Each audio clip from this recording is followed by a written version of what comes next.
Alright guys, let's set up Retroarch. As foreboding as that is, it's not as bad as you think. I in the past have never used Retroarch because I thought it was pretty difficult to set up. Though when asked to set it up for different people on Reddit, I decided to do so and found out that it's not that bad. It's actually fairly easy. So I've set up in the description I'll have a link to all the different things that you'll need to install. If you want HyperSpin, there's the link. If you want RocketLauncher, there's the links. For whatever reason, that archive needs that password. I don't know why they've done that, but that's just the way it is. RetroArch, we've got a 64-bit and a 32-bit executables. Either one of them's there. Select what you need. We've got a Microsoft DirectX install. You'll need that for RetroArch because it has those dependencies. They're different from DirectX 10 or 11 or whatever else you might have. You will need those specifically even if you have the other forms of DirectX installed. Make sure to install those. I've also added 7-zip. It's a compression that a lot of things within this use. For instance, the two RetroArch there use 7-zip. So you should just go ahead and install those. I've got a 64-bit and a 32-bit install there. I would recommend using 7-zip, honestly. So there you have it. Those are things that you'll need in order to set this up. You can pretty much download them at your leisure, and you'll end up with these folders here. The DirectX, when you open it, it'll ask you where you want to extract the files. Just select where you want to extract them and select OK.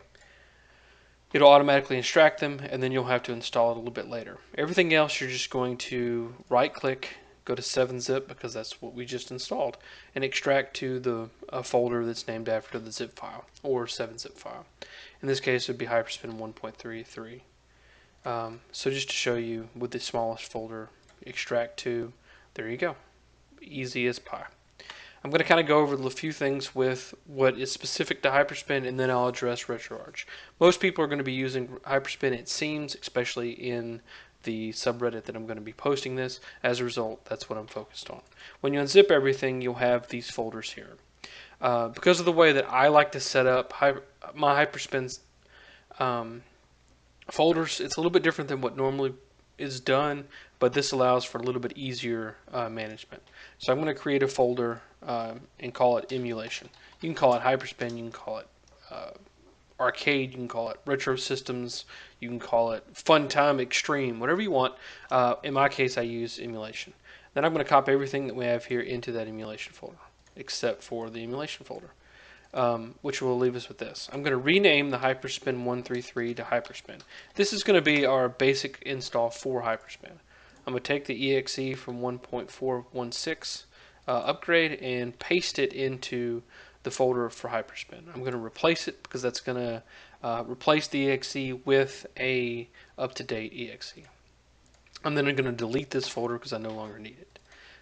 This folder here is the folder that DirectX I used in order to extract the DirectX. You're just going to collect the exe, hit yes, and then go through the basic setup. I accept, next, and pretty much install the DirectX. I've already done that, so I don't need to do that again. I'm going to delete this because I've already used it. I'm going to select the RocketLauncher media folder, cut it, and then paste it into the RocketLauncher folder. It shouldn't take that long to do, but it is going to ask you to replace the 222 files that have the same names. I just clicked replace the files because this is a new setup, and as a result, I'm not really missing anything by overwriting them. Back to the emulation folder, we've got RocketLauncher Media is now empty, and as a result, we can zip it or delete it. Where now we have 3 folders. We're going to add 2 more: emulators and games. And a folder called temp. This is for specifically RocketLauncher. We're going to move the RetroArch folder to the emulator folder, and we're going to put all of our games in system-specific folders for the systems that we want in our HyperSpin setup. So in this case, we're going to be using Nintendo 64. So you should have emulators, games folder, HyperSpin folder, RocketLauncher folder, and a temp folder if you're going to be using the way that I set it up. If you have it differently, it's fine. A lot of people will use the emulator folder within HyperSpin. I don't particularly like to do that because I like to have my emulators separated. Not a big deal, however you want to do it. But now we're going to focus on specifically how to do Retroarch. So we've got our new install of Retroarch. So I'm going to scroll down. In actuality, I like to do it by type, and that way it's first thing on the application, or first application that's there. We're going to select that, and it's going to open up Retroarch. It's going to say, welcome to Retroarch, and it's going to save a new config. That's an important thing to notice at the bottom. So I have a Xbox 360 controller set or plugged in that I have not set up at all. This is just a fresh install of Retroarch. But you'll notice that I can control everything using my Xbox 360 controller. It automatically sets up, and in my experience, you don't really have to mess with anything that's control-wise unless you have specific setups that you want to use. I don't, so that's kind of where I am with it. I do notice that in the menus, though, B is advance and A is go back. It's kind of odd. It's something I have to deal with, but it's not that big of a deal. We want to go down to Online Updater and select it. We're going to select Core Updater, and now we're going to select any cores that we want to use for our HyperSpin setup. In this case, I'm going to be using 2, maybe 3. I'm going to check the SNES, BSNES balanced, and I'm going to use Performance and Nintendo 64, which is going to be Mupen 64 Plus. Now, the parallel is kind of what motivated me to familiarize myself with Retroarch, but as it is an alpha, I am excited about it, but for this, I'm just going to show you how to set up Mupen 64. And then I'm also going to use the BSNES NES deal. Those are just extras that I'm going to throw in there at the end, just to walk you through a couple more setups within Retroarch. So I'm going to go back here, and I'm going to go to Load Core. This is important. I often forget to do it when I'm setting this up, but you select Load Core, and then you're going to load the core that you want to use. In this case, we're going to be messing with N64. Then we're going to go over to Load Content, or down to Load Content. We're going to select the file from wherever you have it stored. In this case, I have it stored on my desktop, but I also have it stored in a separate folder, which I definitely should not have selected this one because it's going to take forever to load. As a result, I'm going to see if I can close that. Apparently not. Alright, let's try that one more time. Load core, Nintendo 64 or Mupen 64 Plus, and then load content. We're going to select file and go to a different drive this time using a setup that I did earlier to walk myself through how to set this up essentially. So setup, emulation just like I have on my desktop, games, folder for this specific thing, ROM, Banjo-Kazooie zip, open archive as folder, and then select the N64 file. This is going to be loud, so give me a second. To enter this menu, you press Shift F1. What that's going to do is allow you to go into a quick menu for Retroarch for that specific system. If you'd like to set up controls, you can go down here to controls, select that, and then set it up however you want. I don't particularly want to mess with that right now, but you can if you want to. For N64, I like to set up a memory card or a memory pack for the first two. This is just in case I need it later on. Then I'm going to go back, and then I'm going to go to Save Current Config. This is important because for whatever reason Retroarch necessitates it, and so I'm going to select or hit the B button, and then it's saved. So anytime I want to run anything in N64, it should use this configuration. So I'm going to go back to my quick menu and click Resume. It's going to be loud. I apologize for that, but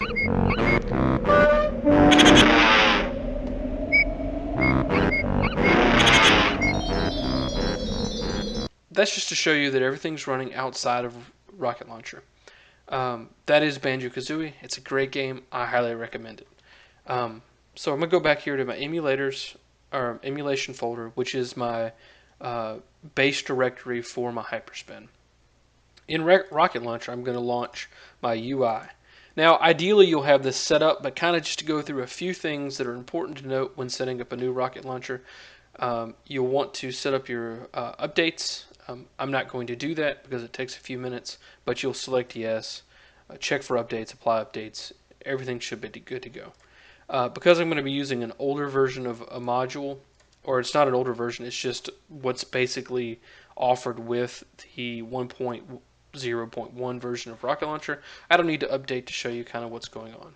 What I will need to do though is select front ends, add a front end. In this case, I'm going to call it HyperSpin, if I can type correctly. And I've got a caps lock on for some reason. HyperSpin, and then I'm select the path for HyperSpin exe. Select the plugin for HyperSpin and the default plugin for Rocket Launcher to HyperSpin. In Rocket Launcher, for whatever reason, most things you can just click X and it'll save, but this you have to specifically click there. You'll select it here and then push this one and this one. That's going to set it up as your default front end, and it's going to populate your menu list over here. In this instance, we're going to be setting up Retroarch for a couple different systems and make sure everything runs great. We're going to select the global tab over here, which should be selected, but just in case, select it. Go to emulators, and you'll notice that there is nothing set up here. This is because, for whatever reason, they do not default your emulators any to the example that they give. So we're going to open up your folder that we're using, and I'm going to go to unzip and then select Rocket Launcher, and then we're going to go to our settings folder. In here you've got a global emulators and a global emulators any. If you open this, you'll notice that nothing's there. We're going to delete that. We're not need it at all. We're going to copy this one here, and then we're going to paste it. We're going to rename it back to what we deleted earlier. So it'll be global emulators any, and if you open it up, you'll notice that all the emulators are there. That's what we need. So once we go back here, we have to relaunch Rocket Launcher. You may not need to do that. You may be able to click reload on the left hand side, but I've never tried it. I just thought about it right then. So now you'll notice that our emulators tab on our global menu is populated by a long list of emulators. In this case, we're going to scroll down to Rocket Launcher specifically, Retroarch specifically, and double click on the name. It's going to open up a edit menu for that specific emulator. The only thing that we're going to change is the path. So we're going to select this. We're going to go back to emulation, emulators, Retroarch, and then select the exe. That allows us to have everything set up in Retroarch, and for all intents and purposes, Retroarch is now set up. We're going to select our Nintendo 64, and we're going to set our default emulator to Retroarch that we just set up. We're going to add a ROM path for that specific system using using the emulator path or the ROM path that we set up earlier for that system. Because it doesn't have any ROMs in it, though, we're going to have an issue that's going to pop up here in a second. So I'm going to take the games I have here, and I'm going to copy them over into this new setup that we just created. This should give us one game each. Banjo-Kazooie, Super Mario Brothers for NES, and Super Mario World for SNES. So now when we open up our N64, when we run an audit for it, the only game that's going to show up is Banjo-Kazooie, which it did not set up for some reason.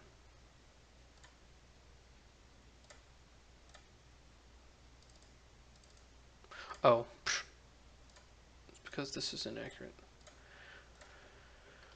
Sorry about that. You shouldn't have any problems with this because if you set it up the way on your system, it won't have that issue. So whenever you do an audit, that game's going to show up and you're going to click launch. There you go. That is literally all there is to Rocket Launcher. Setting up Retroarch. I don't have any shaders installed. I don't have any fancy configurations.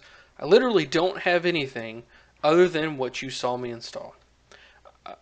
So, just for the sake of making sure that we understand what's going on, we're going to select the Super Nintendo Entertainment System. We're going to click emulators. We're going to set up the ROMs path to this path here.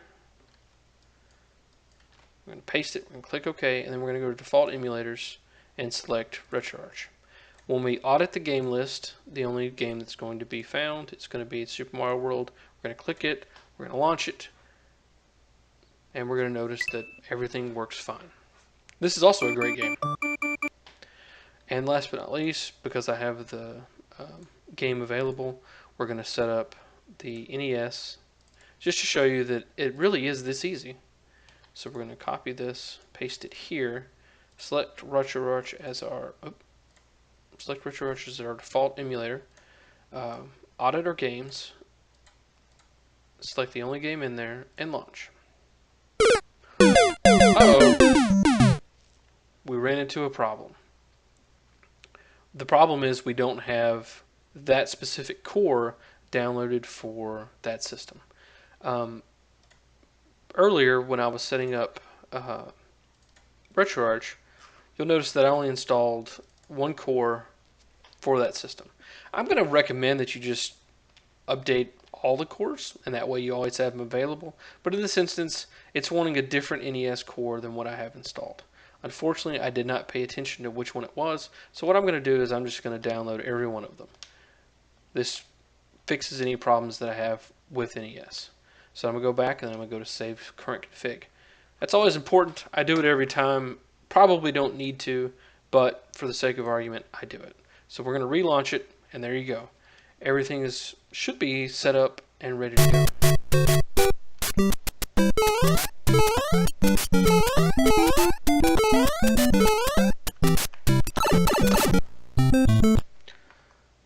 Again, there's no fancy shaders, there's no audio changes, there's no anything. This is as vanilla setup as Retroarch as possible. I prefer it that way. I don't get into the shaders and things that Retroarch can do, although some of it looks amazing, and I highly recommend you messing around with it. But for a basic setup, this is as easy as the way you can do it. I'm sure that when you install it, you're going to come into all kinds of different things that are going to be problems. So post in the comments below if you do have problems. I would do my best to try to address anything that comes up. But all in all, I think that's all you really need to know about the Retroarch system. Thanks for watching, and I hope that I've helped.